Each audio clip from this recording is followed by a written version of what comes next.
Hi, this is Natalie Rise from sportsreview.com. William Hill's in play radio host Lee Phelps joins us now to run through the odds available for the team to finish bottom of the Premier League next season. Now, no surprise, the three promoted teams are the three favourites to finish bottom.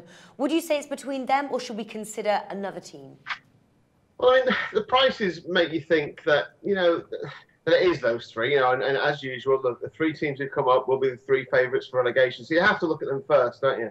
But I think there are some big prices about other teams. I mean, you look at last season, I know QPR were one of the teams who came up, but you wouldn't have, I don't think many people would have predicted necessarily that they would be the team that finished bottom. So I've had a look at the three who've come up, but I've got one slightly bigger price, which is dependent on how money is spent before August the 31st. Yeah, and that's certainly something to consider as well. Right now, the top five favourite teams to finish bottom in order: Watford 3.5, Norwich 5, Bournemouth 5.5, Sunderland's 7.5, and Aston Villa 15. All odds there from William Hill. So right now, who do you predict will claim last place? Well, if I'm looking at the actual teams who've come up first of all, because I think you have to look at them, year in, year out. These are the teams that do struggle. Now, Bournemouth have spent the least money so far. They're a nice footballing team, no doubt. But they showed last season when they played Liverpool in cup competitions that they can kind of play nice football but not really get anything done in the end. And I wonder if they'll be a bit nice for the Premier League. They might not quite be able to manage it. Watford, they've brought in a couple of defensive midfielders in Kavai and Berami as well. That shows that they're looking to maybe be a bit more solid in the Premier League, and that might get them a few more points. Norwich, Malumbu and Dorrans they've bought so far from West Brom. I mean, why are West Brom letting those two players go if they're not really Premier League level? Having said that, Norwich have got some kind of a bit of Premier League experience almost in midfield. They've got some good players, I think, Norwich, and so have Watford. So of the three, I think that Bournemouth are the most likely to finish bottom of those three. But I've got a sneaky feeling about Aston Villa here. Now, I know that they got a new manager in last year, in Tim Sherwood, but he's hardly proven. He did very well with them. He turned their season around. But he turned their season around by getting Christian Benteke to score goals. Mm-hmm. And they've just sold him to Liverpool. Now, they have sold him for more than £30 million, so there is money to spend there.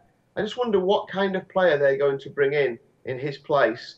Don't forget, they've also sold their club captain, Fabian Delph, and Andreas Weimann's gone as well. Now, I think if you asked most Aston Villa supporters who their best three players were, I think Delph and Benteke would be among them, and maybe Weimann or Adbonlahor would be in there as well. Now, at 14 to 1, 15.0, right now, for them to finish bottom, I admit it's a bit of a flyer. I'm not saying that they're definitely going to, but if they don't spend that money well, and the players are kind of thinking, hang on, why are we selling all our best players all of a sudden? And they could be an interesting one, I think. Mm-hmm. Yeah, and I definitely think as well, wait until the transfer window has closed before placing this bet. Because I would say this is quite a risky bet to finish. It's very hard to predict. It's a risky bet, but it's definitely better to wait, I think, until you have the full squad and know what team you're dealing with. Yeah, and I think as well, I mean, there was a start a few seasons ago where if you were bottom at Christmas, you were going down. There was no question.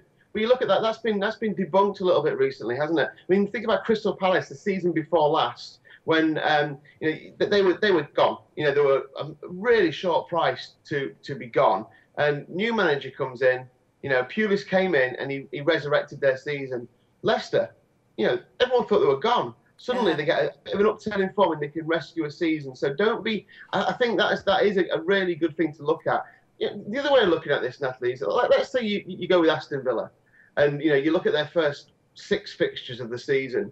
They've got Manchester United's second game of the season. They've got a couple of easier games, admittedly, around around them. What if Aston Villa start off really badly and have like maybe 3 or 4 losses out of the first 5 or 6 games? Well, that 14 to 1 will have shrunk, and you'll be sat on a decent bet.